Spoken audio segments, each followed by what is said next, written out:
Et salut à tous, c'est Ragen et bienvenue dans cette nouvelle vidéo. Comme vous avez pu le voir la semaine dernière, je vous ai présenté mon nouveau clavier qui est le Ranked S60.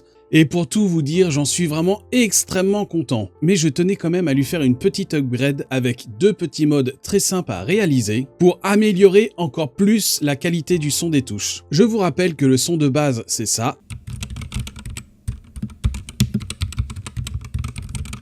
Et passons maintenant tout de suite au mode. Donc évidemment, pour commencer, il faut retirer les touches. À l'aide de l'outil fourni, c'est vraiment très simple à faire.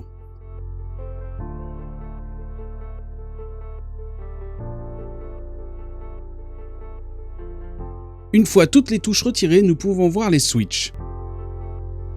Ces switches-là, je vais également les retirer avec l'outil qui m'était également fourni.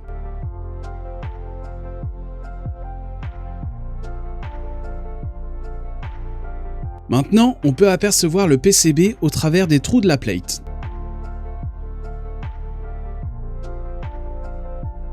Pour retirer cette plate, j'utilise un tournevis adapté qui est un PH00. Il y a en tout 6 vis à retirer.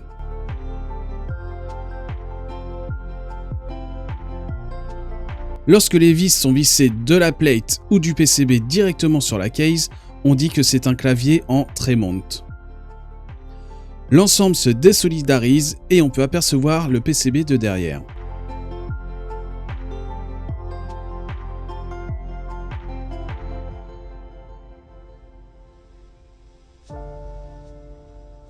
Au fond du boîtier, ils ont mis une petite mousse pour étoffer le son, mais elle est clairement trop fine.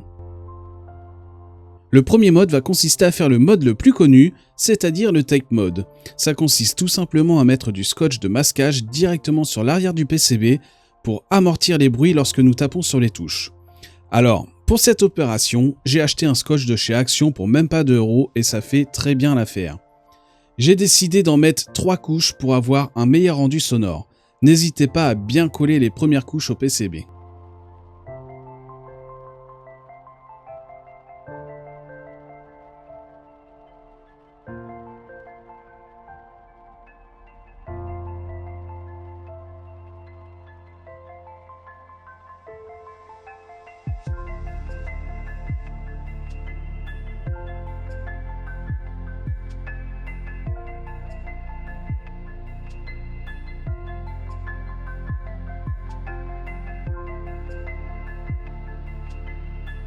Une fois terminé, on obtient ça. C'est très propre, mais il faut découper les excédents sur les côtés.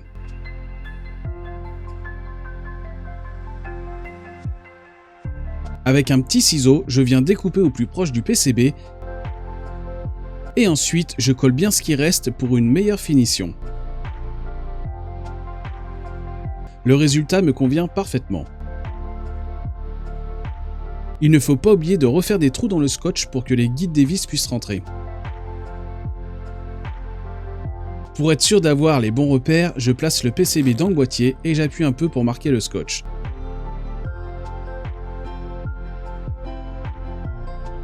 Ensuite, il ne me reste plus qu'à percer le scotch et laisser assez d'espace pour les guides.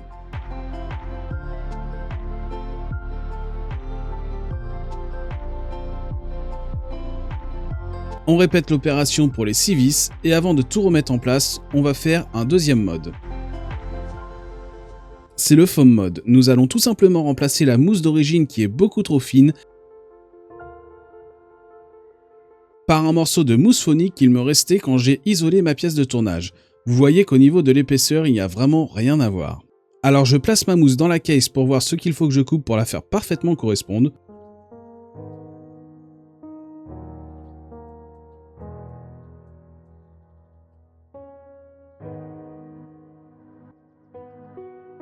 Une fois la mousse aux bonnes dimensions, j'appuie au niveau des guides en plastique pour les faire ressortir.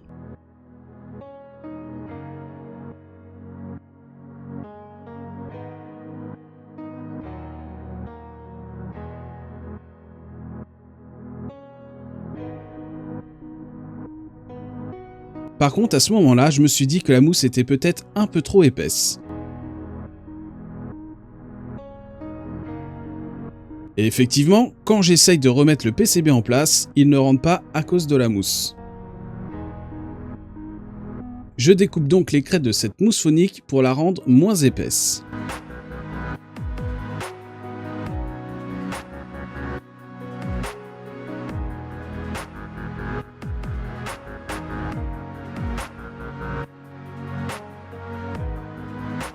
C'est beaucoup mieux ainsi. Alors oui, c'est pas très propre, mais en vrai, personne ne le verra.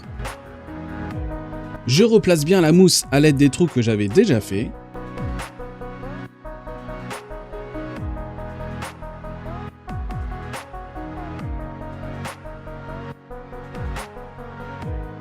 Et ce coup-ci, je peux enfin remettre le PCB correctement. Je remets les 6 vis en place. Alors je préfère visser en croix pour mieux répartir la pression sur le PCB.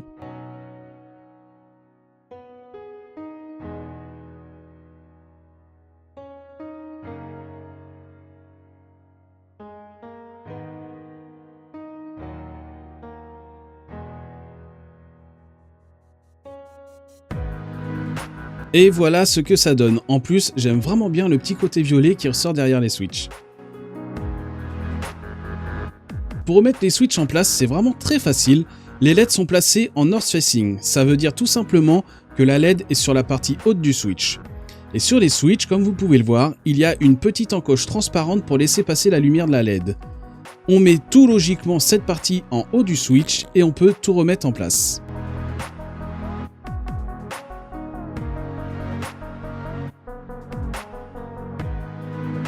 On fait pareil avec les keycaps. Je fais un tout petit test pour contrôler que tout va bien et...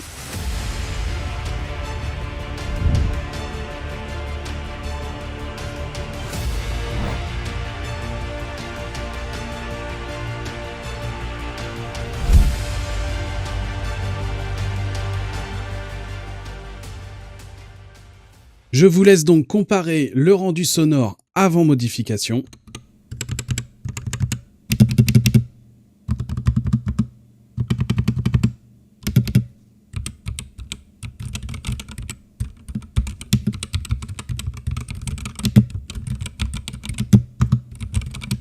Et maintenant, le rendu sonore du clavier après modification.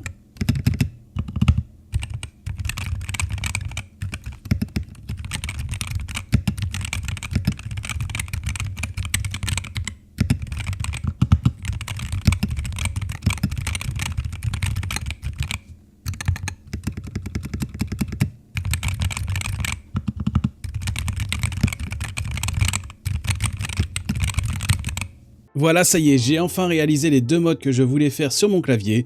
Je ne sais pas si ça s'entend réellement en vidéo, mais je vous assure qu'en réalité, le son, c'est le jour et la nuit. Là, ça fait vraiment un son très feutré et j'adore le rendu sonore du clavier. C'est vraiment un pur plaisir auditif à chaque fois que j'appuie sur une touche. N'hésitez pas à me dire en commentaire si vous aimez bien ce format de vidéo qui est tout simplement l'unboxing et le test de plusieurs objets. Là, j'en ai quelques-uns qui vont encore arriver, donc normalement, dans les prochaines semaines, il y aura à nouveau des vidéos comme ça du même style. En tout cas, ça y est, c'était la dernière vidéo de cet été. J'espère que vous en avez tous vraiment bien profité. Nous, on se retrouve au mois de septembre pour une nouvelle vidéo. Je vous souhaite une très bonne semaine. C'était Ragen. Ciao!